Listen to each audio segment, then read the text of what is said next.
उसको भी कभी भूल ना जाना। माँ तो माँ है, जगदम्बा तो पराम्बा है, लेकिन माई बाप प्रत्येक के घर पर जन्मते ही एक माँ का दर्शन होता है, वो हमारी जन्म देने वाली माता होती है। इसलिए सबको भूलना, उसको भी मत भूल जाना। और तुम्हारी नवरात्रि की पूजा तब तक सार्थक नहीं है जब तक माई बाप, तुम्हारी माँ का हाथ तुम्हारे सिर पर नहीं है। आप कितना भी नवरात्रि की पूजा कर लो, दुर्गा सप्तशती के पाठ, ज्योत जलाओ, ओम जय अम्बे गौरी, जय माता दी, जय माता दी, खूब खड़ताल कीर्तन गाओ, लेकिन भैया तब तक अनुष्ठान की पूर्ति नहीं होगी जब तक तुम्हारी घर पर बैठी मां का हाथ तुम्हारे माथ पर नहीं रख जाएगा। माई बाप। एक बात और, अच्छा देखो, नवरात्रि के कितने दिन होते हैं? कितने दिन होते हैं? 9। अच्छा 9 ही दिन क्यों होते? कभी विचार किया 10 क्यों नहीं होते, 8 क्यों नहीं होते? माई बाप, 9 का अंक है पूर्ण का। किसका? पूर्णता का। और अंक का पहाड़ा पढ़ोगे कट जाएगा, 9 के अंक का पहाड़ा नहीं कटता। जैसे आप 8 का पहाड़ा पढ़ो, 8 दूनी 16, कितना? 6 और 1 7 हुआ, 8 तिया 24, 4 और 2 कितना हुआ?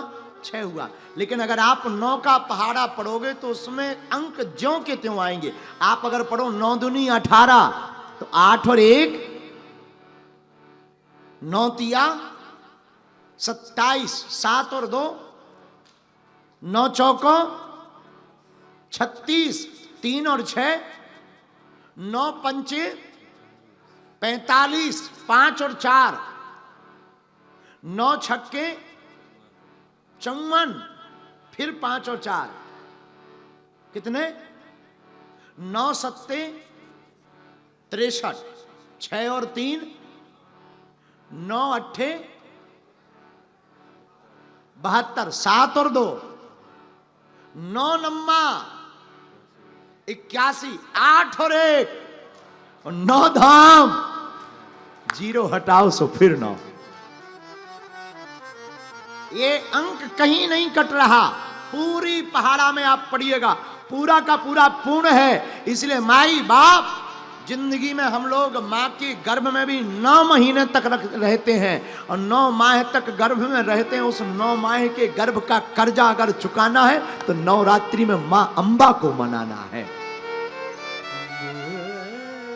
माँ अम्बा को मनाना है, इसलिए हमने चौपाई चुनी। क्या नाम? उमा अंबिका भवानी, सुंदर सहज सुशील सयानी।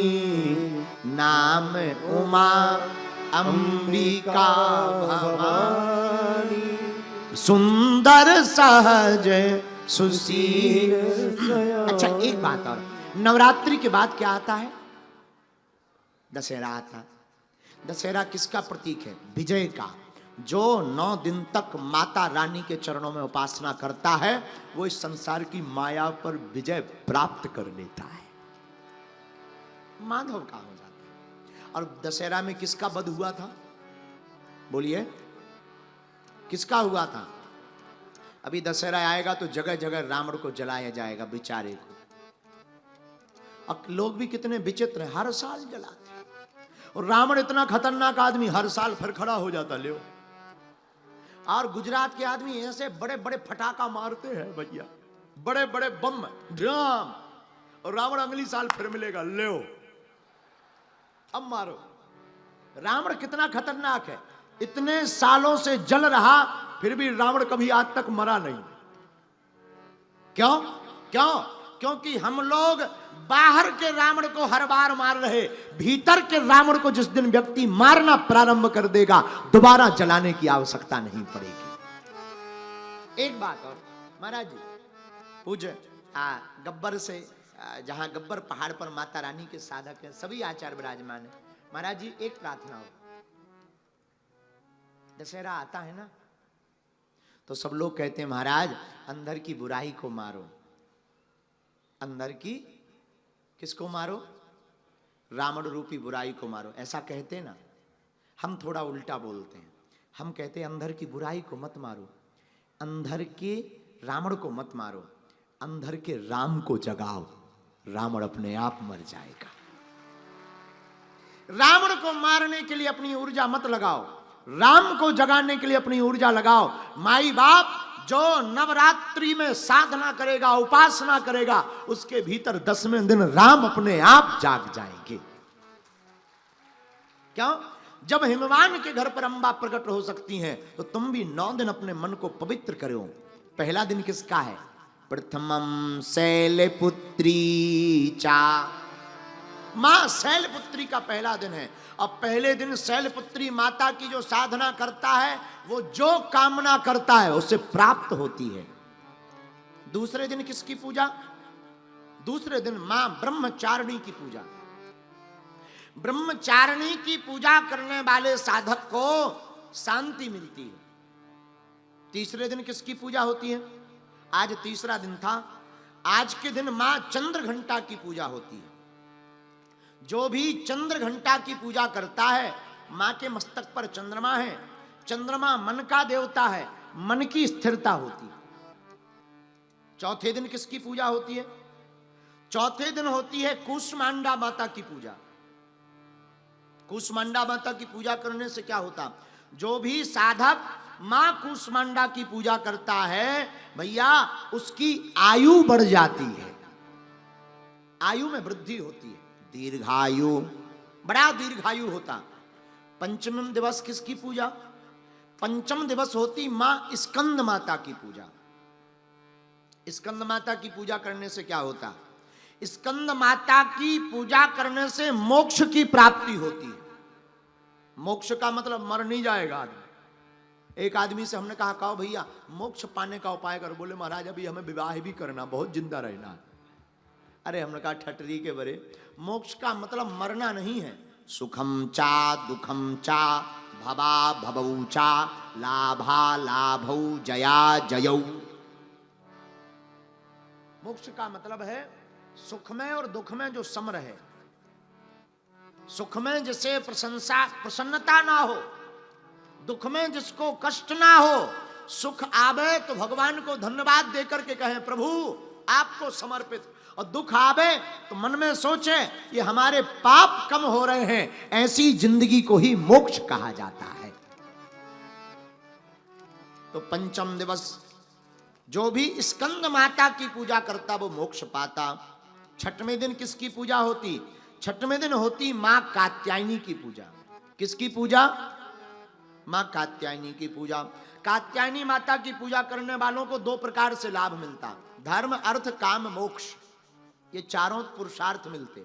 लेकिन कात्यायनी माता की पूजा करने वाले साधक को एक और लाभ मिलता, जिसका विवाह ना हो रहा हो। शादी में वैसे तो ठीक है, जिनकी शादी हो गई उनसे हाल चाल पूछ करके शादी की अर्जी लगानी चाहिए, लेकिन फिर भी मन में इच्छा है। शादी के लड्डू बड़े खतरनाक होते हैं। जिन्होंने खा ले वो भी पछता रहे, जिन्होंने नहीं खाए वो भी पछता रहे, रो दोनों रहे हैं। लेकिन फिर भी मन में श्रद्धा है, मंगल काज में बड़ी रुकावट है। तो जो भी छठवें दिन माता कात्यायनी की साधक पूजा करता है, उसके रुके हुए मंगल काज की माता कात्यायनी पूर्ति कर देती हैं। अच्छा, 7वां दिन किसका है? 7वें दिन मां कालरात्रि की पूजा होती है। कालरात्रि की पूजा करने से क्या होता?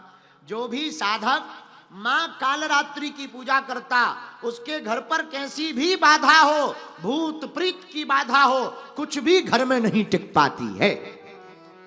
ये कालरात्रि माता की पूजा करने का लाभ है। अच्छा, 8वें दिन किसकी पूजा होती है? अष्टम दिवस महागौरी की पूजा होती है। महागौरी की पूजा करने से क्या होते? 2 लाभ। एक तो धन का लाभ होता, दूसरा रूप का लाभ होता। आकर्षण जिसे प्राप्त करना हो वो महागौरी की पूजा करें। और 9वें दिवस किसकी पूजा होती? 9वें दिन माता सिद्धदात्री की पूजा होती। सिद्धदात्री की पूजा करने वाले साधक को क्या मिलता? सिद्धदात्री की पूजा करने वाले साधक को रिद्धियां और सिद्धियां प्राप्त हो जाती हैं। इस प्रकार जो 9 दिन अलग अलग देवी की उपासना करता है उसे अलग अलग फल प्राप्त होते हैं।